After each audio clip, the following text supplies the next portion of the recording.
शुरू होने जा रहा है देश का सबसे बड़ा मुकदमा, आपकी अदालत, रजत शर्मा के साथ।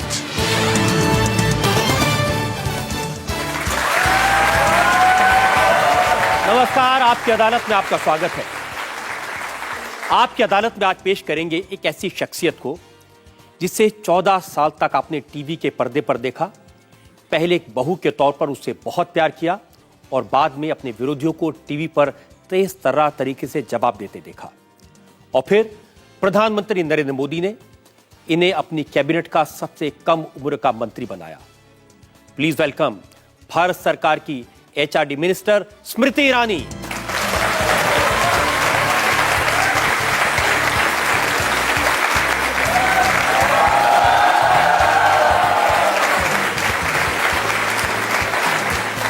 और आज के स्पेशल शो के लिए आज की हमारी जज है जानी मानी पत्रकार आरती जयरथ।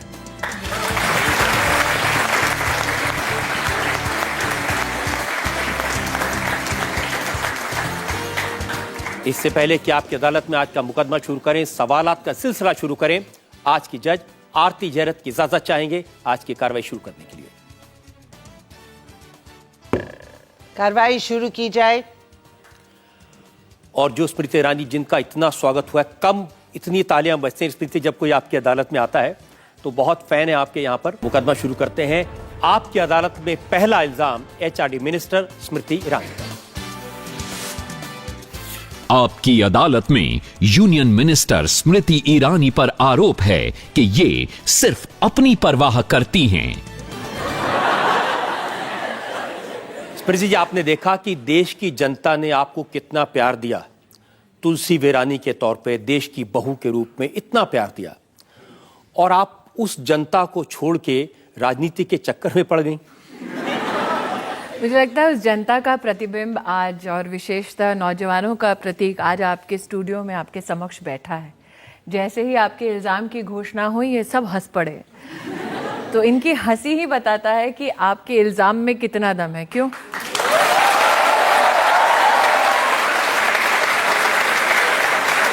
स्मृति जी, जो इन लोगों ने आपको प्यार दिया, जो लोकप्रियता दी, उसने आपको राजनीति में पहुंचाया। राजनीति में आप भारत सरकार में सबसे कम उम्र की बड़े मंत्रालय के मंत्री बन गई। जनता को क्या मिला? नौजवान यहाँ बैठे हैं, इसलिए एक लंबी फहरिस्त है।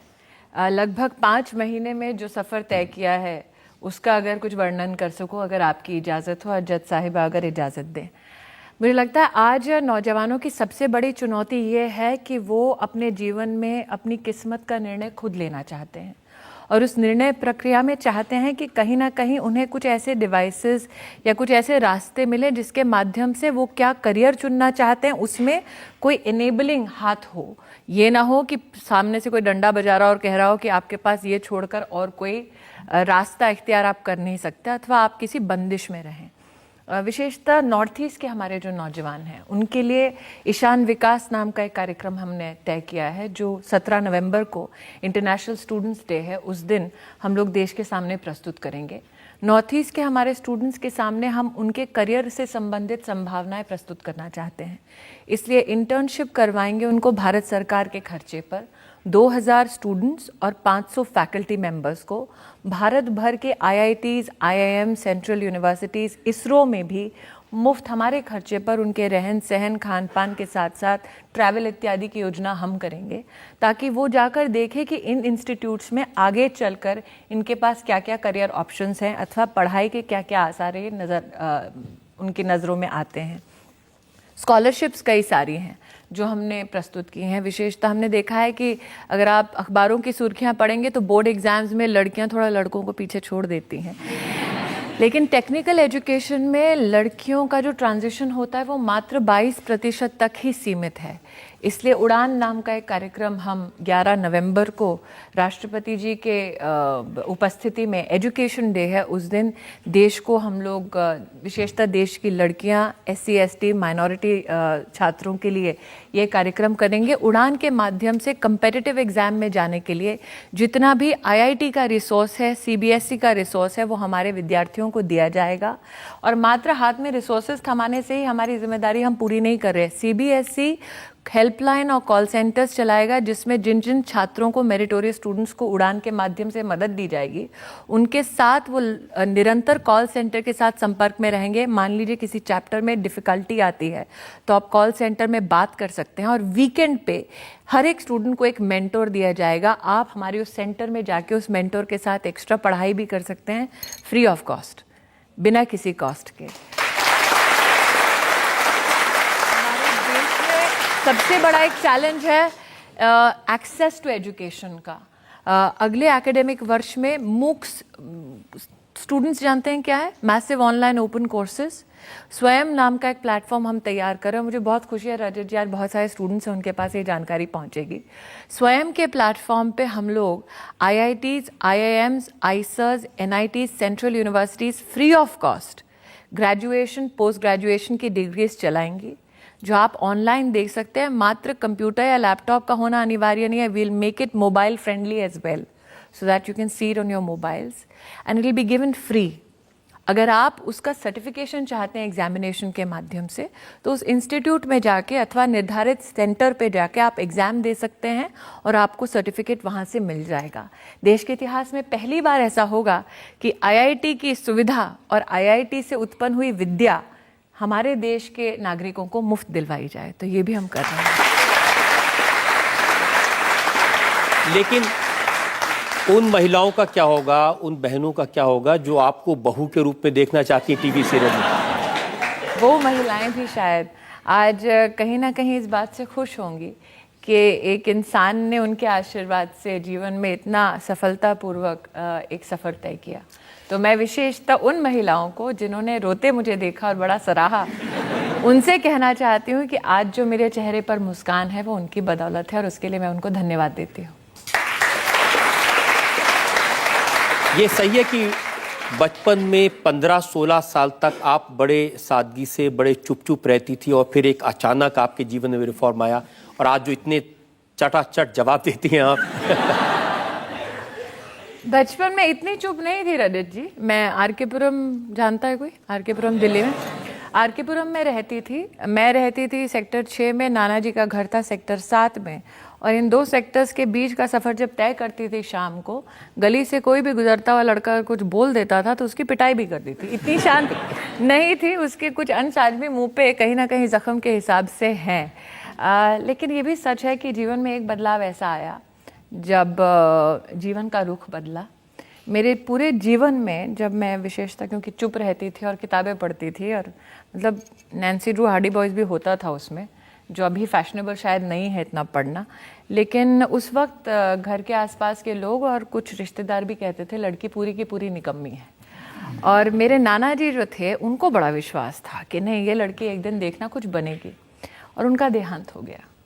तो एक व्यक्ति जो मुझ पे विश्वास करता था, जब उसका देहांत हुआ तब मुझे लगा कि उनके जीवन का एक ही सत्य था, उनको लगता था कि मैं कुछ बनूंगी। तो मैंने कहा इतने साल ज़ाया कर दिए, उनके लिए कुछ बनना चाहिए ताकि उनको सच साबित कर सकूं दुनिया के सामने। जब आपने फैसला किया मॉडल बनने का, जब आपने फैसला किया ब्यूटी पेजेंट में हिस्सा लेने का, तो कोई विरोध नहीं हुआ था घर से? हाँ बिल्कुल, घर से निकाला गया था। मेरे पिताजी ने कहा था कि मीडिया में वो लोग जाते हैं जो लोग पढ़े लिखे नहीं होते। वो तब तक रजत जी से मिले नहीं थे। लेकिन चूंकि मेरे लिए एक वही व्यवसाय था जिसमें माता पिता किसी को जानते नहीं थे, और मैं चाहती थी कि अपने दम पर कोई नौकरी करूं या काम करूं। मुझे लगता है यहाँ पे बहुत लोगों ने देखा होगा ऐसे लोगों को जो कहते थे मेरे पता है मेरा बाप क्या करता है, और उनके माता पिता उनको कहीं नौकरी लगवा देते थे। मुझे उस बात से बड़ी तकलीफ होती थी, और मीडिया ही एक ऐसा माध्यम था जहाँ पे मेरे माता पिता किसी को नहीं जानते थे। तो चूंकि मैं दिल्ली छोड़कर बम्बई जा रही थी, तो पिताजी काफ़ी आक्रोशित थे। माताजी ने कहा कि नहीं, स्मृति को समर्थन करना चाहिए, लेकिन मैंने अपने माता पिता से एक ही बात कही। मैंने कहा कि जो मूल्य आपने जीवन में मुझे दिए हैं, जो आपने वैल्यूज़ दी हैं, अगर आपको उनमें विश्वास है तो मुझे जाने दीजिए। अब इन नौजवानों को ये और बता दीजिए कि जो पिताजी, मैं किसी को भड़का रही नहीं हूँ, घर जाके अपने माता पिता से मत कहना। मैं तो कह रहा हूं उनको आप ये बताइए कि जो पिताजी जाने नहीं दे रहे थे उनसे 2 लाख रुपए कैसे झटक लिए थे आपने? नहीं, मैं कंपटीशन में एक्चुअली सत्य ये है कि मिस इंडिया, आज मुझे देख के लगता नहीं कि मैं मिस इंडिया जा चुकी होंगी, लेकिन अच्छा, thank you for the vote of confidence. लेकिन उस वक्त जब मैं गई उस कंपटीशन में, तब मुझे लगा कि अखबार में है ऐड, चले गए, हो गया काम खत्म। नहीं, लेकिन उसमें जेब में पैसा होना ज़रूरी था। इसका एहसास तब हुआ जब बम्बई पहुंची और पिताजी को फ़ोन करके कहा कि आ तो गई हूँ लेकिन पैसा नहीं है मेरे पास। तो उन्होंने कहा किसी अच्छे काम के लिए पैसा मांगती तो दे भी देता, इसके लिए मांग रही हो, नहीं दूंगा। मैंने कहा हम लोग बाटा सिस्टम कर लेते हैं, अगर उन्होंने कहा 1 साल के अंतराल में ये पैसा तुम लौटा दो तो मैं ये पैसा दे सकता हूँ, अगर ना लौटाया तो जहाँ कहूँगा वहाँ पर तुम्हें शादी करनी पड़ेगी। डेंजरस। और मैंने इसको स्वीकार कर लिया। और किस्मत की बात है कि वो 1 साल का अंतराल जब ख़त्म होने वाला था, उससे 1 दिन पहले मेरी मंगनी करा दी गई और अंतिम दिन पर सास भी कभी बहू थी का मैंने कॉन्ट्रैक्ट साइन कर लिया।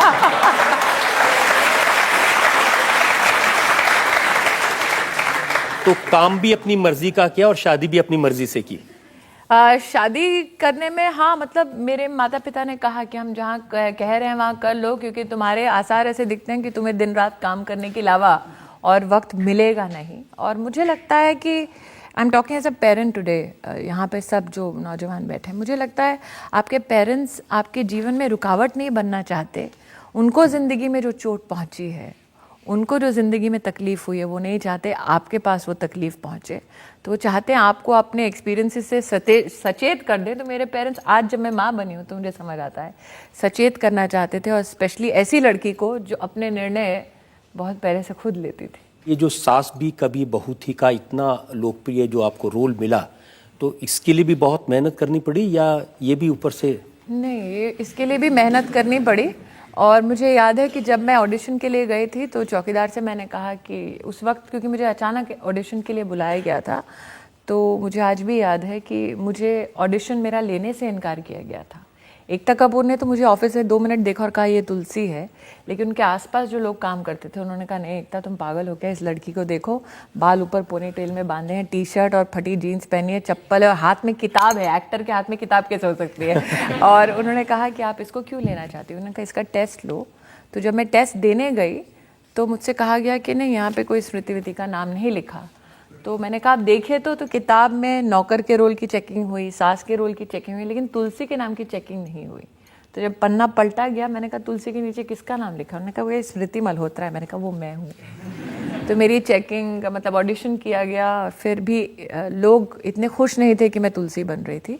इनफैक्ट सीरियल की शूटिंग के शुरू होने के 1 सप्ताह बाद जब मैं स्वयं जा रही थी प्रोडक्शन के ऑफिस में, तो मुझे चौकीदार ने रोका था। तो कहा कहाँ जा रही हो? मैंने कहा वो जो तुलसी है, कहता वो किसी से मिलती नहीं है। मैंने कहा लेकिन मैं ही वो काम करती हूँ।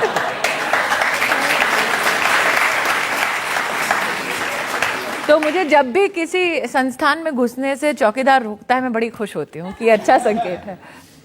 लेकिन ये एक ऐसा रोल है जिसने आपको लोकप्रियता के शिखर पे पहुंचा दिया। तो जब पब्लिक रिस्पांस मिलता था तो कैसे रिएक्ट करते थे आप, परिवार वाले? नहीं, मेरे परिवार ने, हमने एक बात तय की थी कि घर की चौखट लांघेगा नहीं वो पात्र, घर की चौखट के बाहर रहेगा। मुझे आज भी याद है जब मिहिर मर गए थे सीरियल में, ये तो सब बहुत छोटे रहे होंगे तब, और देखा था। तो जब मिहिर मर गए थे, मेरी शादी नई थी और लोग सड़क पे पकड़ पकड़ के रोते थे, हाय मर गया, हाय मर गया। और ईरानी साहब मेरे साथ खड़े होते थे और कहते थे मैं तो जिंदा हूँ। मैंने कहा ईरानी की नहीं, वीरानी की बात हो रही है। जो आपकी एक इमेज बनी जिसमें मंगलसूत्र था, जिसमें सिंदूर था, जिसमें माथे पे बिंदी थी, जिसमें साड़ी थी, उसके ऊपर आपने कमल का बिल्ला लगा दिया। देखिए, जो मैंने माथे पे सिंदूर लगाया, गले में मंगलसूत्र पहना, वो अपने आप सौभाग्य की निशानी है। और अगर आप हमारे इतिहास को देखें, संस्कृति को देखें, तो सौभाग्य का एक प्रतीक या संकेत लक्ष्मी होता है। और लक्ष्मी तो हाथ पकड़ के नहीं आती, कमल पे बैठ के आती है।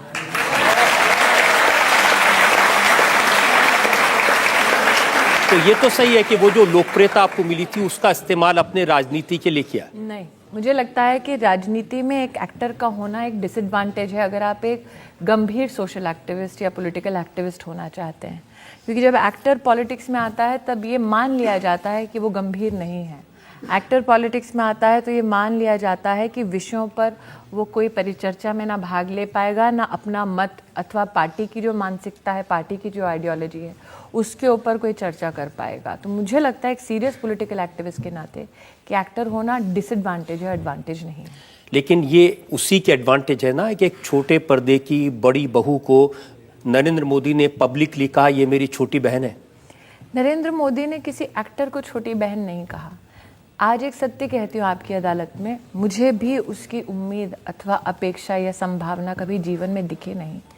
ये वो व्यक्ति हैं, आज भारत के प्रधानमंत्री हैं, लेकिन जब अमेठी में उन्होंने मुझे आशीर्वाद दिया, मेरे लिए अपने आप में चौंका देने वाला आशीर्वाद था। उन्होंने जिस भावना के साथ और जिस विश्वास के साथ ये आशीर्वाद दिया, सच कहूँ रजत जी, अगर आज आप चाहें और मुझसे कहें कि स्मृति ईरानी को दो चीज़ों में से एक को चुनना है, या तो मंत्री पद या तो छोटी बहन होने का आशीर्वाद, तो मैं वो आशीर्वाद स्वीकार करूंगी, कुर्सी नहीं। इल्जाम बहुत लंबे बहुत हैं, मेरे पास में फहरिस्त बड़ी लंबी है। हम एक ब्रेक के रुकेंगे और ब्रेक के बाद आपकी अदालत में स्मृति ईरानी पर जनता के इल्जाम और सवाल का एक और दौर। मुझे लगता है कि अगर किसी के प्रति द्वेष ना रखना अनपढ़ होना है तो ये सत्य है, मैं अनपढ़ हूँ। अगर अपने दम पे जिंदगी जीना और अपनी किस्मत को खुद लिखना अनपढ़ होना है, मतलब हाँ मैं अनपढ़ हूँ, मैं स्वीकार करती हूँ।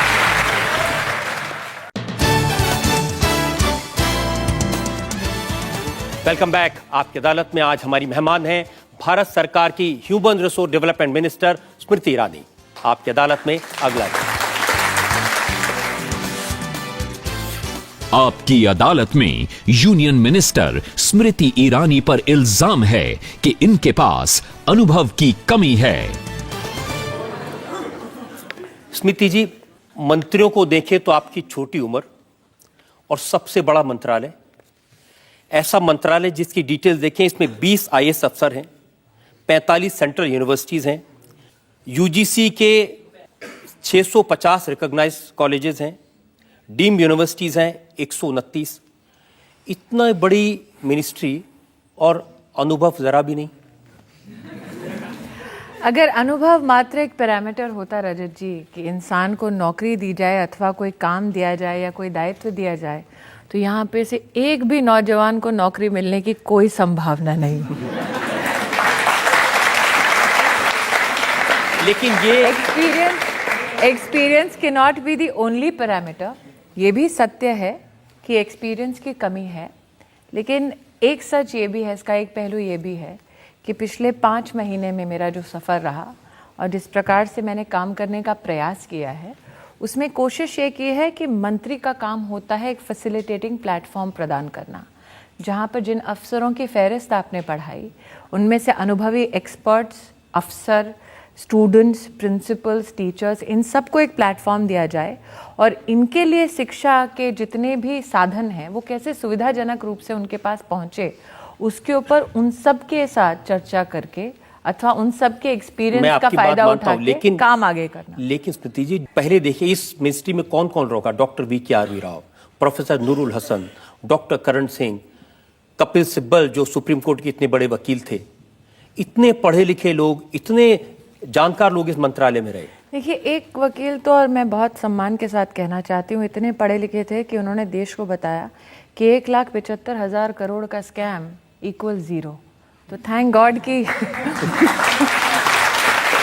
थैंक गॉड मैंने अपने एक्सपीरियंसेस को इस प्रकार से जनता के सामने प्रस्तुत नहीं किया। लेकिन जितने लोगों की आपने मुझे अभी लिस्ट पढ़ाई नामों की, उनमें से कितनों के पास मंत्री HRD होने का एक्सपीरियंस रह चुका था। लेकिन उनको शिक्षा सबके नाम क्या कि डॉक्टर लगा हुआ था। नहीं, डॉक्टर तो मैंने कहा ना, वो जो जिनके सामने वकील लगा था उन्होंने क्या किया। मुझे ये बताइए कि अगर वो सब के सब डॉक्टर थे और विद्वान थे, तो आज शिक्षा हमारे देश में इतनी बीमार क्यों है? मैं तो आपसे ये पूछ रहा हूं कि कांग्रेस के लोगों ने कहा कि एक ऐसी महिला को HRD मिनिस्टर बना दिया जो अनपढ़ है। मुझे लगता है कि आपको अनपढ़ की भी एक परिभाषा करनी होगी रजत जी। मैंने ज़िंदगी की स्कूल में ये सीखा कि इंसान की अहमियत अथवा उसके सपनों की ताकत को आप एक कागज़ से नहीं नाप सकते। मुझे लगता है कि अगर किसी के प्रति द्वेष ना रखना अनपढ़ होना है तो ये सत्य है मैं अनपढ़ हूँ। अगर बड़ों का सम्मान करना अनपढ़ होना है तो ये सत्य है मैं अनपढ़ हूँ। अगर अपने दम पे ज़िंदगी जीना और अपनी किस्मत को खुद लिखना अनपढ़ होना है, मतलब हाँ मैं अनपढ़ हूँ, मैं स्वीकार करती हूँ।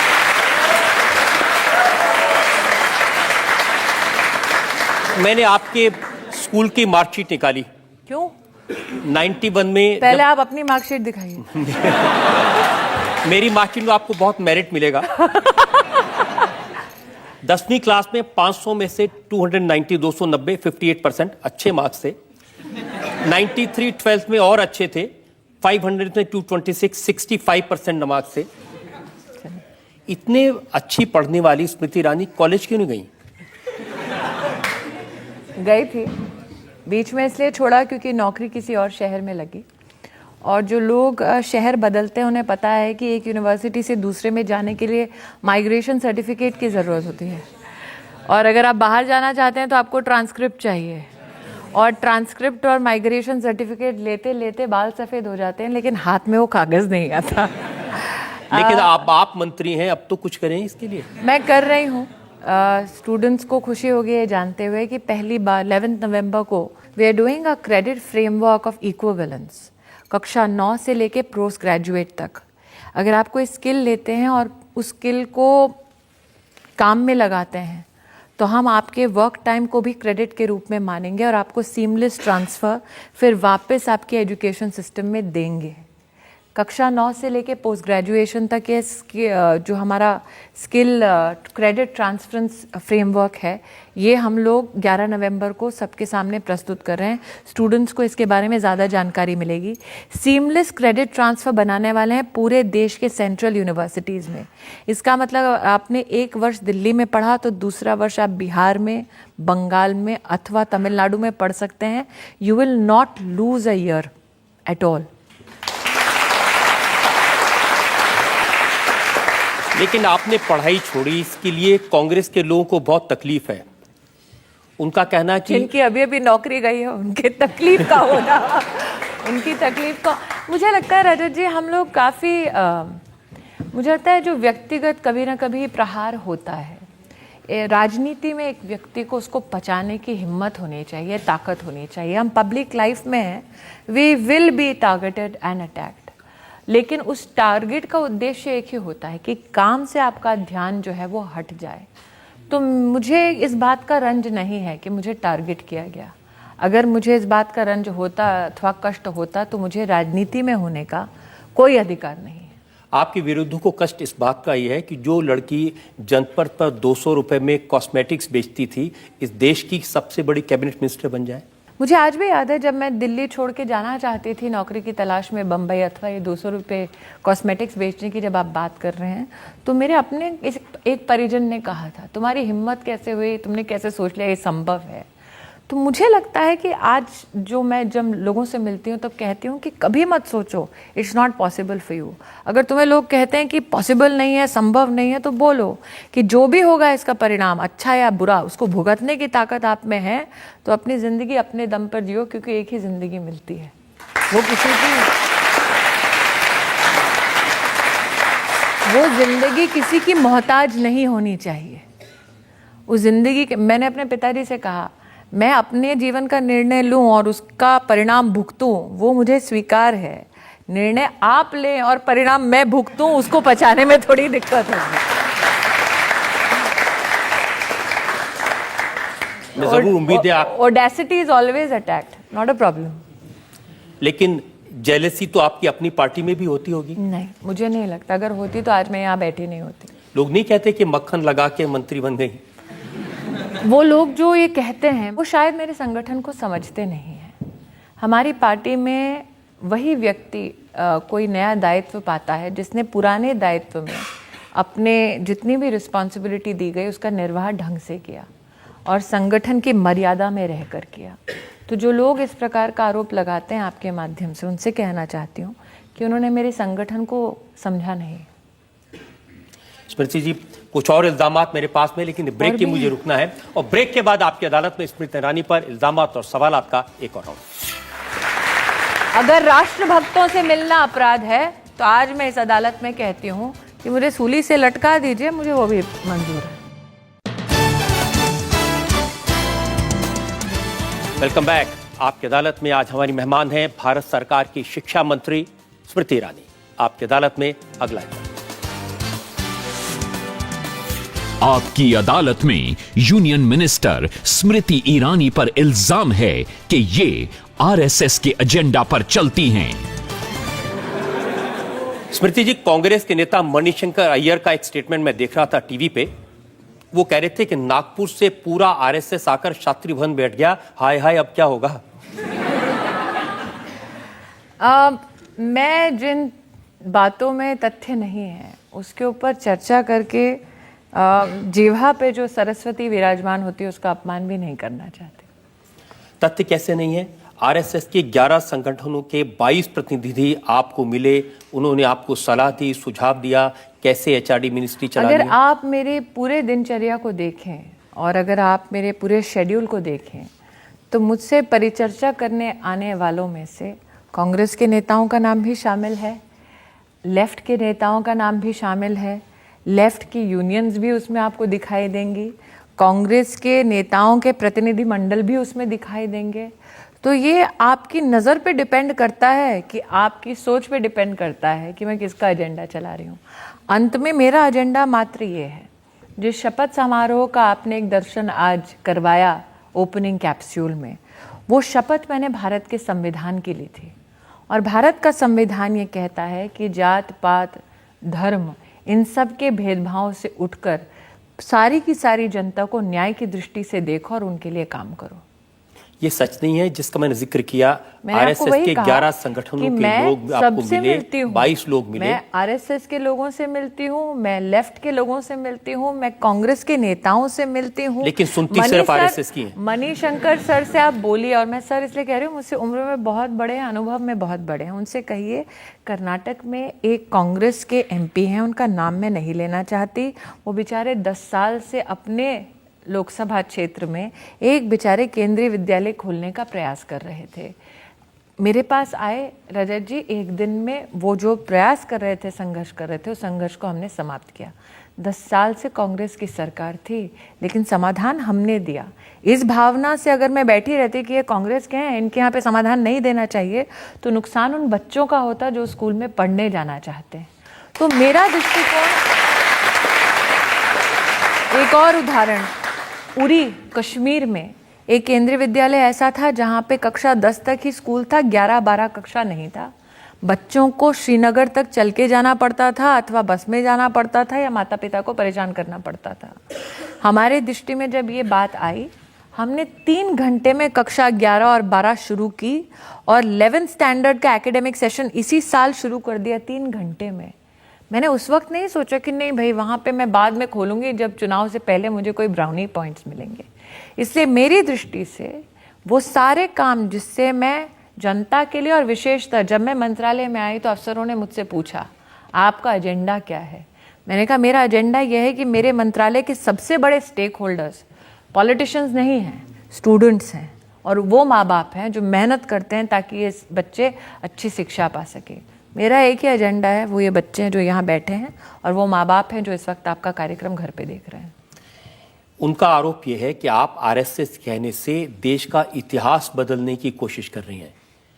देश के इतिहास में जो पश्चिमी दृष्टि से लिखा गया उसको बदल करके हमारे हीरोज आपके पास कोई प्रमाण है? मेरे पास तो उनके बयान है।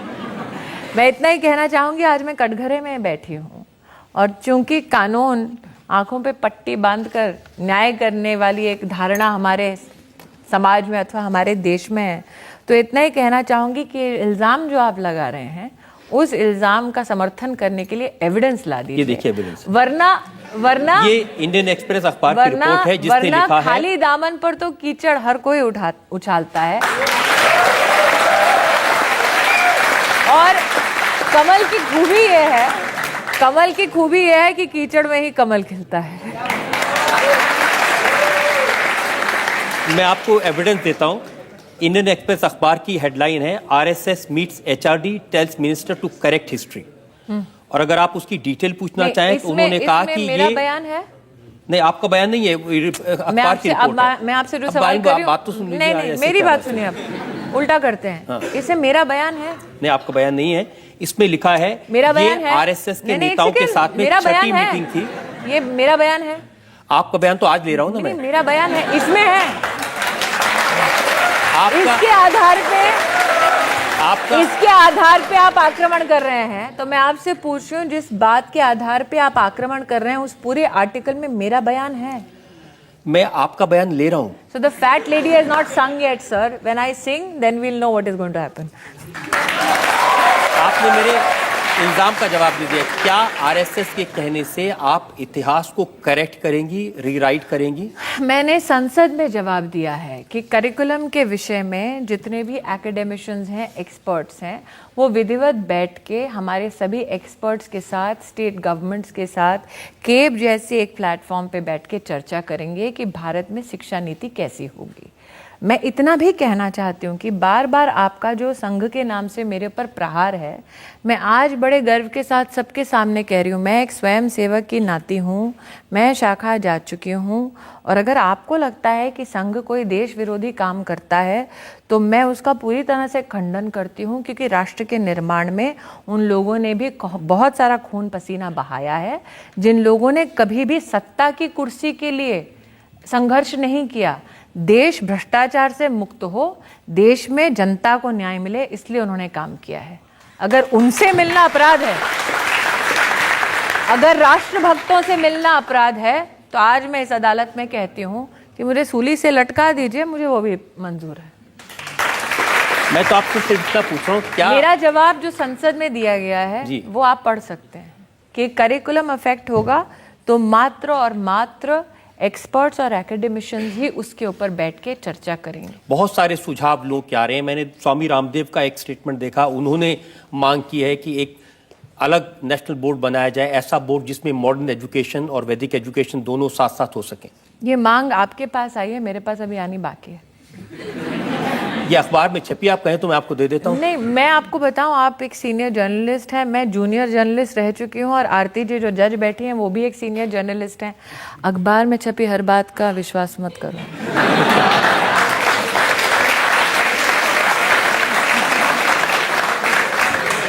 लेकिन मैं इतना कहना चाहता हूँ, जब आप कहती हैं ना कि अखबारों पर भरोसा न करें, हर बात पे भरोसा मत करो। हर बात बोला कि नहीं, राइडर था उसमें, लेकिन मेरे विटनेस ही बैठे सामने। स्मृति ईरानी की हर बात पर भरोसा कर लें। नहीं नहीं नहीं, आप मेरे लिए भी एविडेंस लाइए, मैं उसको एक्सप्लेन करूंगी, जब आपको संतोष होगा तब विश्वास कीजिए। बहुत सारे सवाल आपकी मिनिस्ट्री को लेकर हैं, उस पर मैं आपसे इल्जाम लगाऊंगा और सवाल पूछूंगा एक ब्रेक के बाद। टेक्नोलॉजी के माध्यम से हम अपने स्टूडेंट्स को नेशनल ई लाइब्रेरी बनाने वाले हैं, जिसमें देश भर में जितनी किताबें हैं आपको आपके पीसी पे अथवा मोबाइल पे मिलेगा। You can access books free.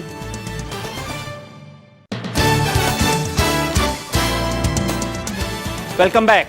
आपकी अदालत में आज मुकदमा चला रहे हैं, सवाल पूछ रहे हैं स्मृति ईरानी से। आपकी अदालत में अगला इल्जाम।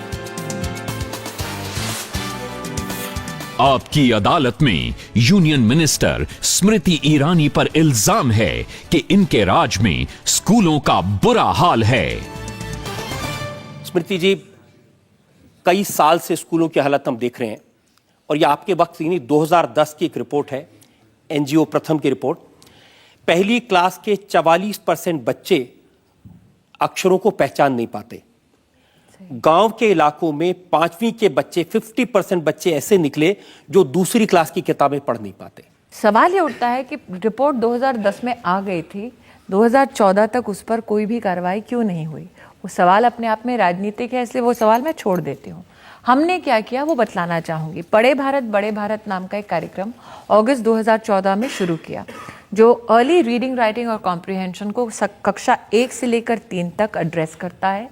6 से लेकर 8 तक जो हमारे ग्रेड के स्टूडेंट्स हैं उनके लिए मैथ्स और साइंस में उनका लर्निंग आउटकम कैसे बेहतर हो सकता है, इसके ऊपर काम कर रहा है। 2 दिन पहले ही मैंने कोचीन में CBSE का एक नया पोर्टल रजत जी शुरू किया जिसका नाम है सारांश, जिसमें कक्षा 9, 10, 11, 12 में 2007 से लेकर वर्तमान तक सभी CBSE के स्कूल्स में सभी स्टूडेंट्स का student wise subject wise outcome पड़ा हुआ है। Be very careful. हमको पता है कि आपको कहाँ कहाँ असिस्टेंट्स की ज़रूरत है और उस असिस्टेंट्स को स्कूल आंकेगा कि उनको कोर्स करेक्ट कितना करना है अपने स्टूडेंट्स की मदद करने के लिए।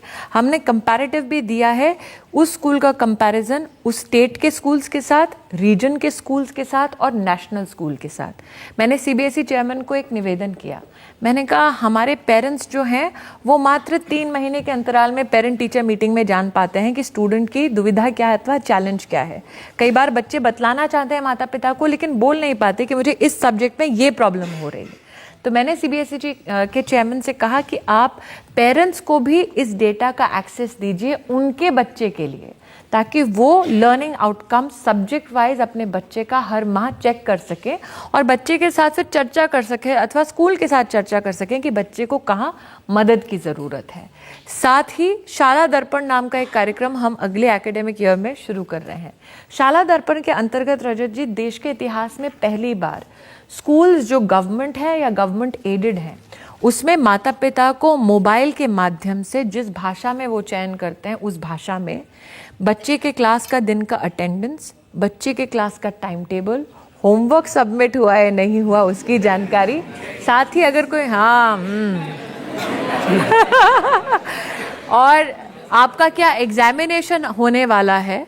कई बार होता है कि यू फॉरगेट और you last minute get that information, क्या एग्जामिनेशन होने वाला है और उसका रिजल्ट क्या आने वाला है, ये सारी जानकारी मोबाइल के माध्यम से, शाला दर्पण के माध्यम से। लेकिन स्मृति जी ज्यादा समस्या, मैं बच्चों को इतना कहना चाहती हूँ कि we don't want it to be having a negative impact on you, we want those out. कई बार क्या होता है कि हम लोग बात नहीं कर पाते हैं तो उस बात को फैसिलिटेट करने के लिए, और स्कूल्स की जहां तक बात ये है, प्रॉब्लम पढ़ने वालों की नहीं है, ये पढ़ाने वालों की भी इसमें गतिविधि आप देखिए, मैं आपको एक टीचर की तस्वीर दिखाता हूँ। परफॉर्मेंस इंडिकेटर्स आपको टीचर्स के भी उसमें से मिलेंगे। ये श्रीनगर के एक स्कूल की तस्वीर है, मास्टर जी कुर्सी पे बैठे हैं, बच्चे उनके पैर दबा रहे हैं, मालिश कर रहे हैं। और ऐसी तस्वीरें गांव के स्कूलों में लगातार देखने को मिलेंगी और समस्या टीचर्स की है।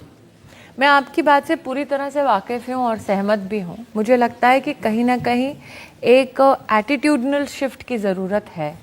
हम लोग एक नया टीचर्स ट्रेनिंग प्रोग्राम कर रहे हैं जिसमें इन सारी बातों का ख्याल रख रहे हैं, साथ ही एकेडमी अलग से शुरू कर रहे हैं टेक्निकल और साइंटिफिक एजुकेटर्स के लिए, लेकिन एक माइंडसेट शिफ्ट की ज़रूरत है। मैं इस बात से पूरी तरह से सहमत हूँ और मुझे लगता है उसी का एक रिफ्लेक्शन आपने 5 सितंबर को देखा जब प्रधानमंत्री ने देश भर में, हमने मात्र 7 दिन में वो कार्यक्रम किया था, बहुत हंगामा हुआ कि क्या हो रहा है, प्रधानमंत्री जी स्कूली बच्चों को अब सिखाएंगे और ये संघ का एजेंडा, ये सब चर्चाएं हुई। लेकिन जब जनता ने उस कार्यक्रम को देखा, उसमें स्कूल के बच्चे जो हैं वो खुद प्रधानमंत्री से वार्तालाप कर रहे थे। मुझे खुशी है ये कहते हुए कि लगभग 8.5 लाख स्कूल्स में हमने करीबन 9.5 करोड़ विद्यार्थियों के साथ प्रधानमंत्री की परिचर्चा उस दिन करवाई। हम चाहते हैं कि today's youth becomes tomorrow's teacher और उनके लिए बेहतर अपॉर्चुनिटी इन ट्रेनिंग। रजत जी, पहली बार हमने सेक्टर स्किल्स काउंसिल की स्थापना की है जिसमें राष्ट्र भर के जितने रीजन्स हैं और इंडस्ट्री से बात करके इंडस्ट्री वाइज, रीजन वाइज हमारे छात्रों को क्या स्किल्स चाहिए उसको निर्धारित किया है। उस स्किल को पाने के लिए छात्र को क्या ट्रेनिंग चाहिए, वो ट्रेनिंग मॉड्यूल, और उनमें से जो छात्र ट्रेनर्स बनना चाहते हैं, टीचर्स बनना चाहते हैं, वो कंपोनेंट भी है। स्कूल का इंफ्रास्ट्रक्चर एक बहुत बड़ा चुनौती का विषय है। एक बात कहना चाहूँगी, एजुकेशन कॉन्करेंट लिस्ट में आता है हमारे संविधान में, मतलब दायित्व प्रदेश की सरकार का होता है, लेकिन हम अपने दायित्व से पल्ला नहीं झाड़ रहे हैं।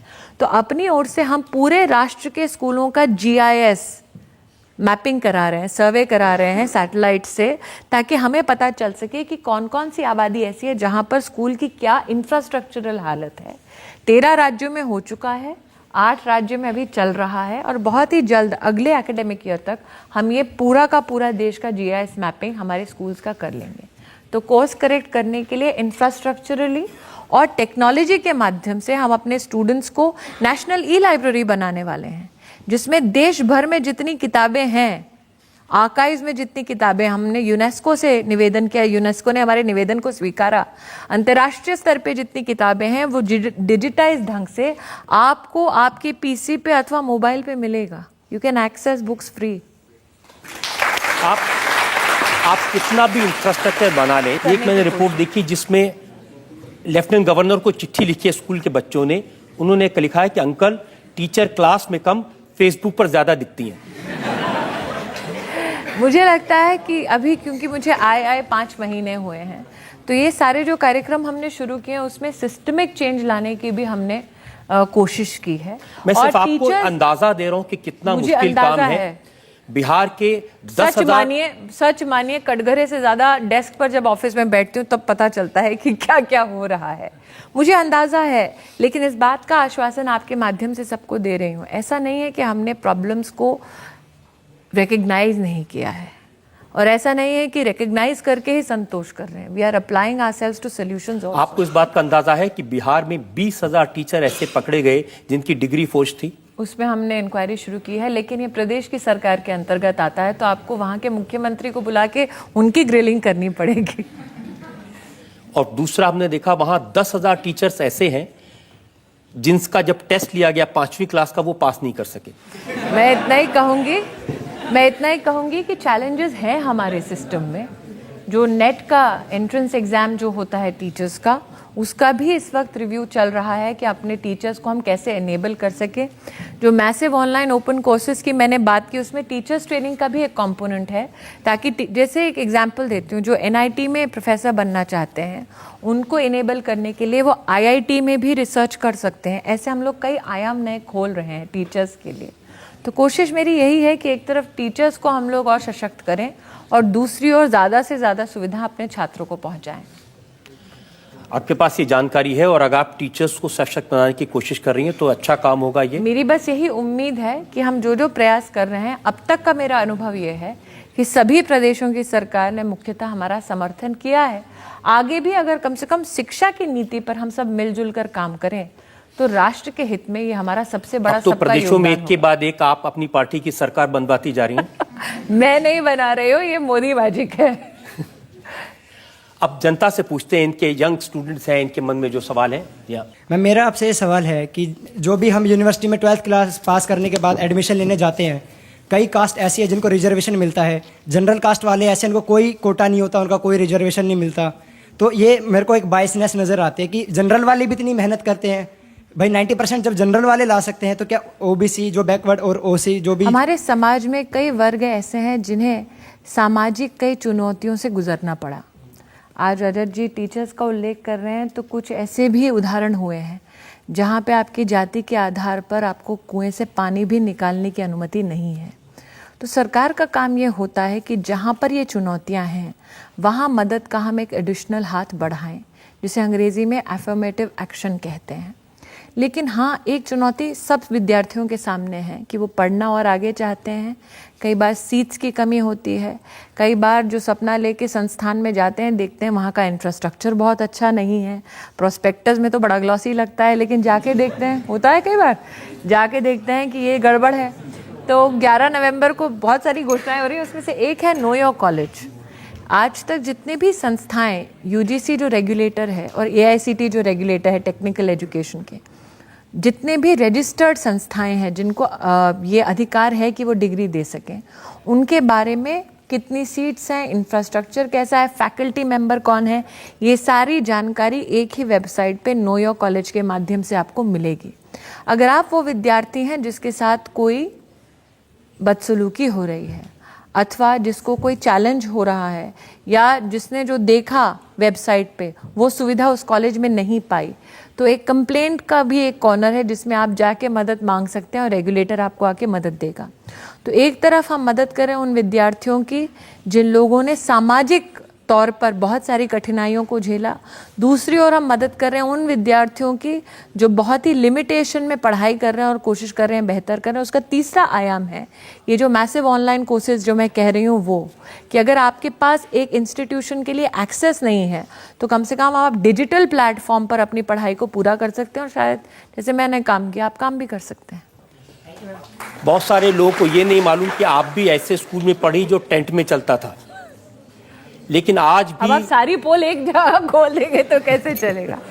आज भी हजारों स्कूल ऐसे हैं जो टेंट में चलते हैं। आपने कहा कि मैपिंग कराएंगे इंफ्रास्ट्रक्चर, लेकिन कब तक और कैसे इंफ्रास्ट्रक्चर, उसके लिए फंड्स कहाँ से आए? फंड्स हमने हैं हमारे मंत्रालय में और ये एक मुझे लगता है 3-4 महीने में और समाप्त हो जाएगा।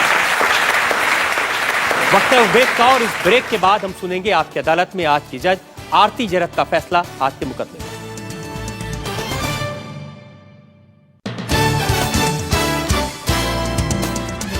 Welcome back. आपकी अदालत में आज हम मुकदमा चलाया स्मृति ईरानी पर। उनसे पूछा देश के एजुकेशन सिस्टम के बारे में, टीचर्स के प्रॉब्लम्स के बारे में, स्टूडेंट्स के बारे में। उन्होंने बहुत सारी स्कीम्स हमें बताई हैं जो सरकार ने शुरू की हैं। एक मौका ऐसा आएगा जब आपकी अदालत में फिर से स्मृति ईरानी को बुलाएंगे और उनसे पूछेंगे इन स्कीम्स का हुआ क्या, कितना इंप्लीमेंटेशन हुआ। लेकिन इस वक्त फैसला आज के मुकदमे पर आज की जज आरती जरत का। स्मृति ईरानी, आपने अपना मुकदमा बहुत अच्छे से लड़ा है। सवाल मुश्किल थे, आपके जवाब स्मार्ट, विटी और इंफॉर्मेटिव थे। आपकी सफलता का राज आज समझ में आया। You are free to go, लेकिन छोड़ते समय ये अदालत कुछ सलाह भी देना चाहती है। सलाह ये है कि आप कंट्रोवर्सी से दूर रहिए। ये लेफ्ट वर्सेस राइट वाली जो लड़ाई है इसमें मत डूबिए। ये अदालत जानती है कि एजुकेशन में चैलेंजेस बहुत है, पर उम्मीद ये करती है कि आप हमारे बच्चों के लिए एक अच्छा एजुकेशन सिस्टम जल्द से जल्द बनाएंगी और भारत को वर्ल्ड क्लास एजुकेशन हब बनाएंगी।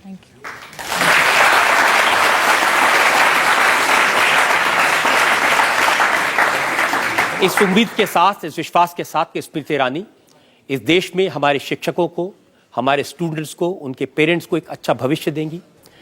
एक ऐसा माहौल जिसमें सब लोग अच्छे से शिक्षा पा सकें, कुछ बन सकें, रोजगार पा सकें, ऐसी प्लानिंग, ऐसी तैयारी उनकी है और इन स्कीम्स का हम इंतजार करेंगे।